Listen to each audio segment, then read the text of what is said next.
Naamini mara nyingi umesikia ndani ya Biblia ikiwaambia watu usiogope, amini tu. Hili neno la kuamini tu linaweza likawa ni gumu kidogo. Wengi tunapenda kuamini baada ya kuona kitu, lakini Biblia inatuambia wazi kwamba imani ni kuwa na hakika na bayana ya mambo yatarajiwayo, maanake yanakuwa bado hayajaonekana. Na Biblia hiyo hiyo inatuambia na inatusihi sana kwamba tuishi kwa imani na sio kwa kutazama. Hivyo ukiwa una imani ambayo inasubiria uone kitu fulani ndio uamini, mpaka hapo tayari unakuwa umeshakosea. Lakini leo nataka nikuelezee story moja ndani ya Biblia ambapo Yesu alifanya miujiza miwili kwa mpigo, na pale tutaona imani gani tunapaswa kuwa nayo mbele ya Mungu na mbele ya Yesu. Story yetu leo inatoka katika kitabu cha Marko sura ya 5 kuanzia mstari wa 21. Hata Yesu alipokwisha kuvuka kurudia ng'ambo katika kile chombo, wakamkusanyikia mkutano mkuu, naye alikuwa kando ya bahari. Akaja mtu mmoja katika wakuu wa sinagogi, jina lake Yairo. Hata alipomwona akaanguka miguuni pake, akimsihi sana akisema, binti yangu mdogo yu katika kufa, na kuomba uje uweke mkono wako juu yake apate kupona na kuishi. Mpaka hapo kwanza jaribu kutafakari. Yesu alikuwa yupo anafanya miujiza, Yesu alikuwa yupo anahubiri, Yesu alikuwa yupo akiendelea na kazi zake, na kuna mtu mmoja ambaye alikuja, ni mmoja wa wakuu wa sinagogi. Anakuja anamwambia, Bwana, mwanangu anakaribia kufa, hali ni mbaya, hali ni tete. Anamwambia, njoo angalau mwekee mkono aweze kupona. Kabla hatujaendelea na story yetu, tukumbuke kwamba hao wakuu wa sinagogi, je, walikuwa ni mashabiki wa Yesu? Walikuwa wanamkubali Yesu au walikuwa wanampinga sana? Tunaelewa wakuu wa sinagogi, Mafarisayo, Masadukayo walikuwa wanampinga sana. Lakini huyu mkuu wa sinagogi anakuja kwa Yesu na anamwambia, Bwana, tafadhali samahani sana na kuomba uweze kumponya mwanangu. Siku zote katika kazi zao hawa ni watu ambao hawamwamini Yesu. Lakini hali ilipokuwa mbaya, emergency ilipofika, tunaona hata mkuu wa sinagogi alienda magotini kwa Mungu. Na wengi wetu imani zetu ziko namna hii, kwamba muda mwingine tunaweza tukawa mbali na Mungu, nje kabisa na ukuu wa Mungu, nje kabisa na uwepo wa Mungu, nje na neno la Mungu. Lakini emergency inapofika ndio tunakumbuka na tunakuja magotini pa Mungu. Sasa tuangalie katika story hii nini kinaendelea. Baada ya huyu mtu kuja na kumwambia, Bwana, tafadhali njoo mponye mwanangu hali ni tete. Tuangalie Yesu alisema. Akaenda pamoja naye, mkutano mkuu wakamfuata wakimsonga-songa. Maanake Yesu hata hakujiuliza. Kumbuka hawa ni watu ambao walikuwa wanamsema, wanamkashifu. Kwa kawaida ni kama maadui zake, ni kama wapinzani.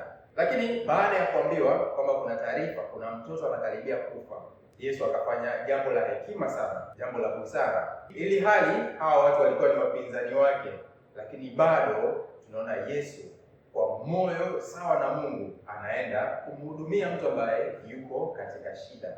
Jaribu kutafakari na wewe kwenye maisha yako. Ni mara ngapi umekuwa uko radhi kumhudumia mtu ambaye ametoka kukukera, ametoka kukuudhi, huwa anakutukana, huwa anakusema vibaya, kila unachokifanya hakikubali?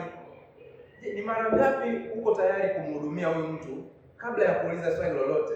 Tunaona hapa Yesu hakuuliza chochote. Baada ya kuambiwa, okay, sawa, twende, akaamua kwenda.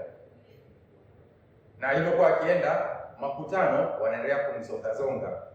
Maanake ni watu wengi sana wanaenda kushuhudia huo muujiza. Japokuwa wengine walikuwa wanaendelea kumfuata Yesu kwa sababu wana imani, wengine walikuwa wanamfuata kuona je ni kweli. Kulikuwa kuna aina zote za watu ambao wanamfuata Yesu.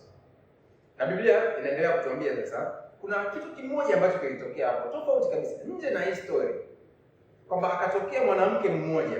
Biblia inasema mwanamke mmoja mwenye kutoka damu muda wa miaka 12 na kuteswa mengi kwa mikono ya matabibu wengi, amegharimiwa vitu vyote alivyonavyo, kisimfae hata kidogo, bali hali yake ilizidi kuwa mbaya.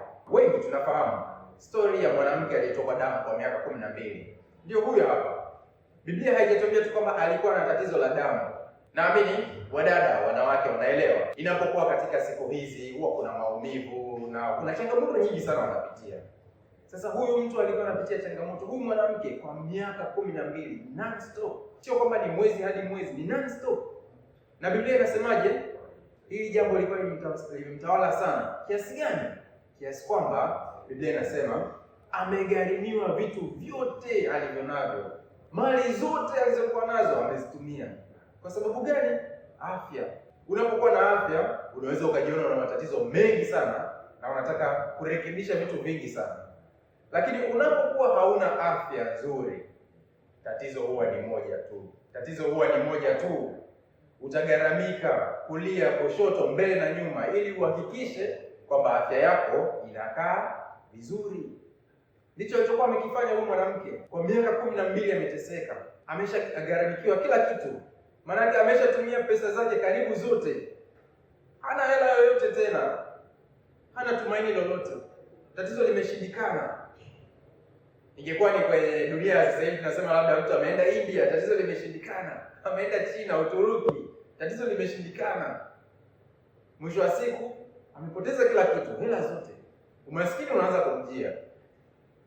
Baada ya hapo akafanyaje? Akasikia habari za Yesu. Neno linatuambia aliposikia habari za Yesu, alipita katika mkutano kwa nyuma, akaligusa vazi lake.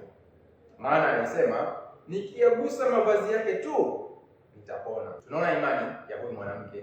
Lakini kwa nini azunguke nyuma nyuma? Katika tamaduni za Kiyahudi ni kwamba mwanamke akiwa kwenye siku zake, akiwa na tatizo la damu, haruhusiwi kukusanyika pamoja na watu. Kwenye Torati imeandikwa kwamba mwanamke akiwa kwenye siku zake haruhusiwi hata kuingia ibadani. Na yeyote anayemgusa huyo pia anakuwa ni mchafu. Kwa huyu mwanamke mfikiria, sio tatizo la damu. Manake huyu mwanamke alikuwa ni mtu ambaye ametengwa sana. Kwa sababu ni nani ambaye yuko tayari kwenda kumgusa mwanamke ambaye ana tatizo la damu ili na mimi nisiende ibadani? Hapana. Watu wengi wakimuona usikuta walikuwa wanamkwepa. Usikuta yeye mwenyewe alikuwa ameshachoshwa na hili jambo la kujificha ficha, kwa sababu kila anapoenda anaonekana yeye ni najisi. Fikiria uzito wa tatizo lake. Lakini hakufikiria kwamba hili tatizo ni kubwa kuliko Yesu. Na akafikiria hata kama hili tatizo ni kubwa, haihitaji hata kukaa na kuombewa masaa 90. Bali ni nini? Nikaguse pindo lake tu na mimi nitapona. Hii ni imani iliyoje? Je, na wewe unaamini hivi ukiwa kwenye changamoto, au ukipata tatizo unafikiria tatizo ni kubwa sana, mimi sijui nitafanyaje? Yaani hapa bora niache. Wengi wetu tunapata matatizo na tunaona kwamba matatizo yetu ni makubwa kuliko ile tumaini la uponyaji tuliokuwa nao. Na hili ni swala ambalo linawakwamisha wengi sana katika imani. Lakini huyu mwanamke akaamua kwamba nitagusa angalau pindo lake, angalau pindo la vazi lake. Baadaye ukitafakari vizuri, ukisoma vizuri kuhusu mapindo ya mavazi ya Kiyahudi, kuna baadhi ya mistari ambayo ilikuwa imeahidi kwenye Agano la Kale kwamba mkombozi atakapokuja atakuja na uponyaji katika mabawa yake.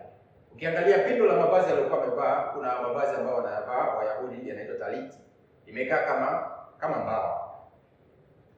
Sasa huyu mwanamke aliamua kwamba hakika nitagusa pindo la Yesu. Na nini kilitokea baada ya kugusa pindo? Tukumbuke hii hata haikuwa story yake, si ndio? Story ilianza na Jairo.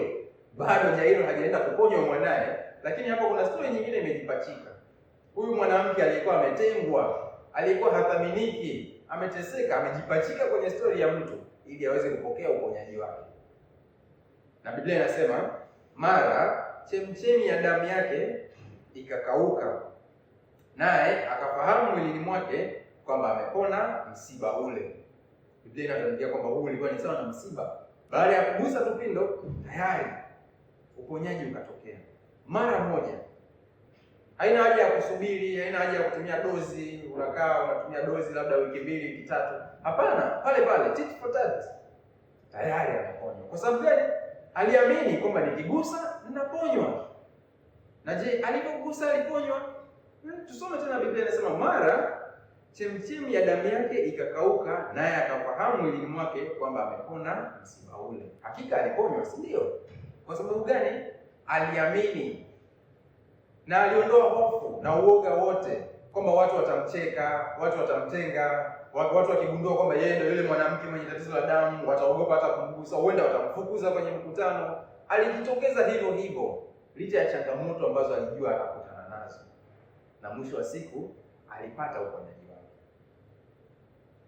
Na Biblia inaendelea, inatuambia kwamba mara Yesu hali akifahamu nafsini mwake kwamba nguvu zimemtoka, akageuka kati ya mkutano akasema, ni nani aliyegusa mavazi yangu? Wanafunzi wakamwambia, je, waona makutano yalivyokusonga-songa na wewe wasema ni nani aliyekugusa?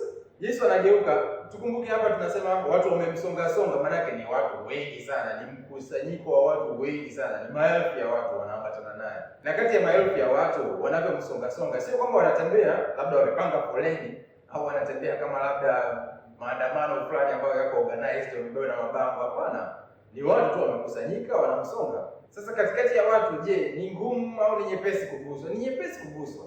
Lakini Yesu anasema ni nani aliyenigusa? Kwa sababu gani? Kuna kitu alihisi. Alihisi nguvu ikimtoka na akauliza. Na wanafunzi wakauliza, "Inakwaje? Inakwaje? Watu wote hawa sisi tunajuaje? Sisi tunajuaje nani aliyekugusa?" Anyway, Biblia inaendelea na inasema, akatazama pande zote ili amuone yule aliyetenda neno hilo. Na yule mwanamke akaingiwa na hofu na kutetemeka, akijua lililompata, akaja akamwangukia, akamweleza kweli yote. Huyu mwanamke baada ya kuona sasa kwamba hakuna aliyejitokeza kusema kwamba ni mimi, yeye akaingiwa na hofu, akakumbuka, mimi sitakiwi hata kuwa hapa, sistahili hata kuwa maeneo haya, sistahili hata kumgusa. Huyu ni Masihi, huyu ni mtu aliyetumwa na Mungu, na nimemgusa hali nikiwa ni najisi. Akaamua kujitokeza na akaeleza kweli yote. Maanake hakuacha jambo hata moja.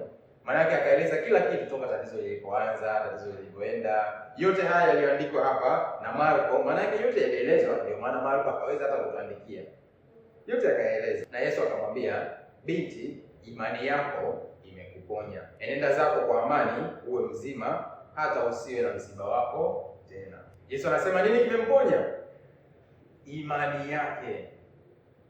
Aliamini katika kitu gani? Aliamini katika ahadi kwamba hata akigusa tu pindo la Yesu, hata akigusa tu pindo la Masihi, hakika atapona.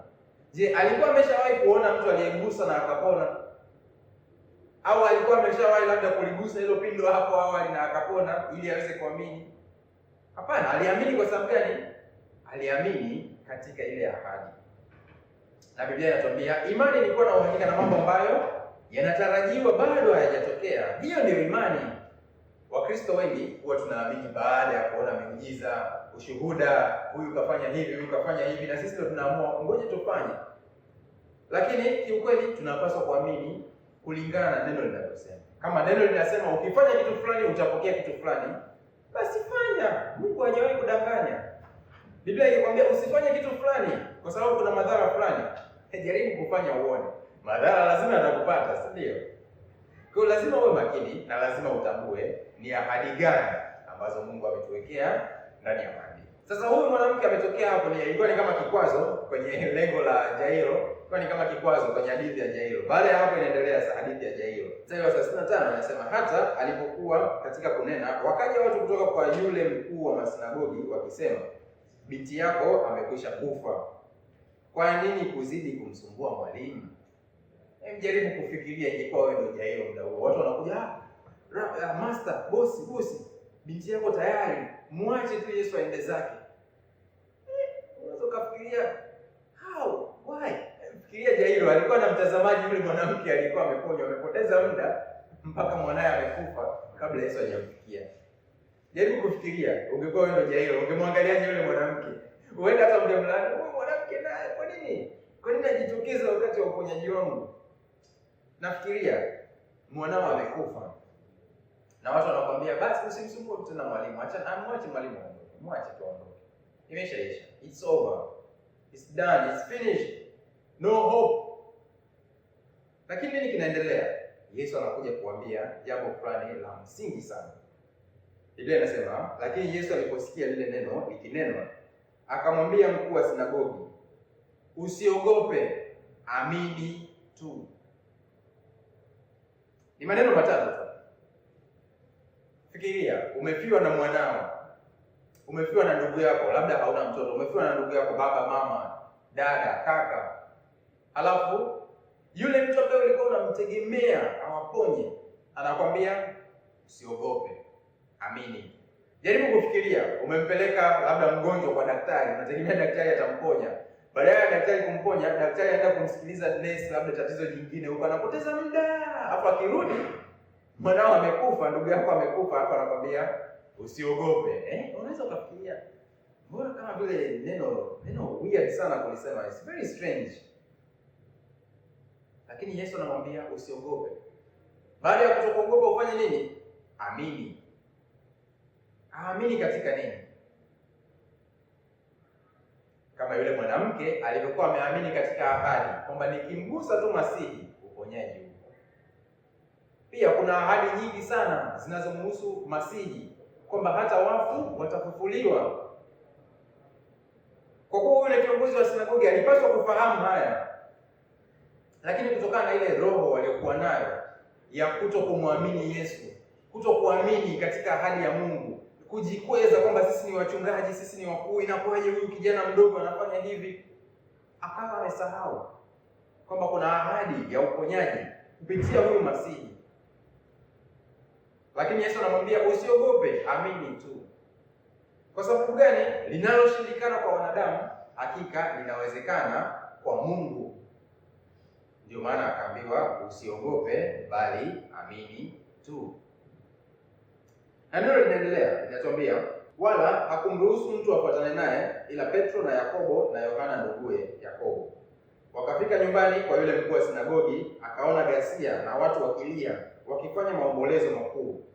Maana aliposogea tu akasikia ni vilio vikubwa sana. Tukumbuke huyo alikuwa ni mtu maarufu. Kwa hiyo mtoto wa mtu maarufu anapokufa, kwenye msiba wa watu maarufu watu wengi wao wanakuja. Wengine wao wanalia, lakini wengine wao wanalia sio kwamba inatoka moyoni. Sasa hatuna hata undugu na huyo mtu.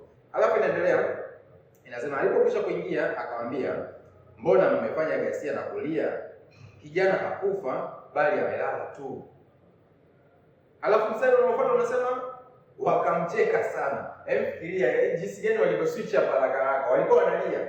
Mstari wa 38 inasema walikuwa wanalia. Mstari wa 40 wakacheka. Sio kucheka, wakacheka sana. Maana huenda walikuwa wana pretend hawa watu. Huenda walikuwa wana pretend kulia. Lakini Biblia inatuambia kwamba wakacheka, wakachange ghafla. Jaribu tu kufikiria wewe mwenyewe umekuja kufanya kitu kizuri alafu watu wanakucheka. Unaweza ukaamua basi ngoja niwaache. Unaweza ukasusa. Lakini mtumishi wa Mungu hasusi. Mtumishi wa Mungu anaifanya kazi yake na kutimiza majukumu yote aliyopewa.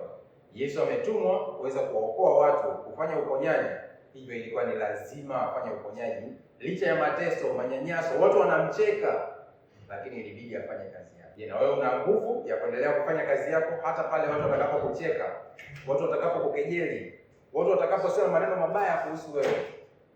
Je, utaweza kuendelea kufanya kazi yako? Tunaona hapa Yesu akaendelea kufanya kazi yake. Na mstari unaofuata Biblia inatuambia naye alipokwisha kuwatoa nje wote, akamtoa babaye yule kijana na mamaye na wale walio pamoja naye, akaingia ndani alipokuwamo yule kijana. Yesu ni kama vile akawafukuza, tokeni hapa. Tokeni hapa. Nyinyi mnaleta vikwazo tu, mnaleta vikwazo kwenye nia ya Mungu. Na Biblia inamalizia kwa kutuambia akamshika mkono kijana akamwambia Talitha kumi. Tafsiri yake ni kwamba msichana na kuambia inuka. Yesu hata kutumia maneno mengi, alisema tu msichana na kuambia inuka. Mara akasimama yule kijana akaenda, maana alikuwa amepata umri wa miaka 12. Mara wakamshangaa mshangao mkuu, akawaonya sana mtu asijue habari ile, akaamuru apewe chakula. Baada ya kufanya tu muujiza, Yesu akamwambia basi keep it a secret. Yaishie hapa. Ndeni kamlishe huyu kijana, mpe chakula. Maana yake huenda labda alikuwa amekaa katika hali hiyo muda mrefu. Mpeni chakula. Tunaona Yesu akifanya muujiza. Lakini kwa hawa watu wote wawili waliopokea, msingi ulikuwa ni nini? Usiogope, amini. Usiogope, amini. Usiogope vikwazo ambavyo vinatokea. Usiogope historia ambayo imewahi kujirudia tena na tena. Usiogope ni nani anasema nini kuhusu wewe. Bali amini kwamba ukuu wa Mungu unapokuwa na wewe, Mungu anapotenda na wewe, Mungu haangalii vikwazo vya watu wengine, bali Mungu anaonekana kwenye maisha yako. Jaribu kutafakari siku ya leo. Yesu anavyotuambia usiogope, amini tu. Hivi ni nini ambacho ungefanya siku ya leo kama ungeamini kwamba lazima unachokifanya kifanikiwe? Ni shughuli gani ambayo ungejishughulisha nayo sasa hivi kama ungeamini kwamba hiki ninachokifanya ni mapenzi ya Mungu na lazima kifanikiwe? Siku ya leo Mungu anakwambia usiogope, amini. Amini katika kusudi la Mungu. Amini katika mapenzi ya Mungu. Na hakika Mungu anapokutengeneza kuyafanya mapenzi yake, basi amini kwamba hakika mwisho wa siku kuna mambo mengi mazuri ambayo yatatokea kupitia mapenzi ya Mungu. Na haya mambo yatakapotokea yataboresha si maisha yako tu, bali maisha ya watu wanaokuzunguka. Na wewe pia utapata ushuhuda wa jinsi gani Mungu anaonekana kwenye maisha yako. Kwa leo tutaishia hapa, niache tu nikuache na ujumbe kwamba leo ungefanya nini endapo ungetambua kwamba huwezi kushindwa. Jaribu kufikiria na uweze kumwomba Mungu akujalie kulijua kusudi la maisha yako na akutengeneze katika kusudi hilo, akubariki na uende ukaonekane kwenye maisha ya watu wengine. Ni hayo tu kutoka kwetu. Asanteni sana, tuonane tena katika video nyingine.